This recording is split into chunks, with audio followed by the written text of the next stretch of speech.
Initially, I was not a photographer who thought of landscapes as a subject matter. For me, landscapes were a device. People are mistaken about me in that regard. There are better and more gifted Canadian landscape photographers than me, and when I look at their photos, I feel a bit awkward. There came a time when I regretted drifting away from portraiture, because it was what I did well. Then suddenly, one day, I felt like taking portraits again. But I struggled to figure out how to take better portraits. It wasn't clear to me, so I experimented with this and that. After a while, I was drawn to the idea of taking photos of ordinary people on the street, so I started photographing people. The problem is that Canadians know how to pose to be more photogenic. They all put on this perfect smile. There were no other facial expressions.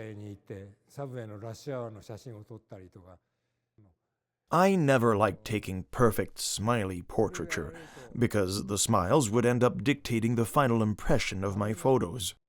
It wouldn't be me creating or planning my photos, but them instead. I contemplated how to break this universal pattern of posing with the perfect smile. I came up with the idea of asking people to ignore the camera's gaze. One day, I brought a Polaroid camera with me that takes instant photos. I asked people, "May I take your picture?" And if they said okay, I took a Polaroid photo of them, which took a minute or two to develop. While waiting for the photo to be done, I asked if they would consider posing for me like they were refusing to be photographed. I had my regular camera already set up, and as soon as they gave the okay, I said, "Go ahead, do it."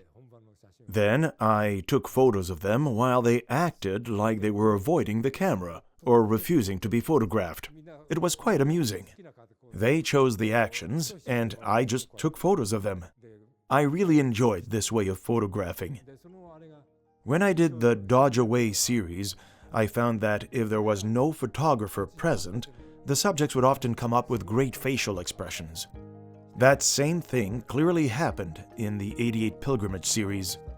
As a photographer, I felt that I was getting there.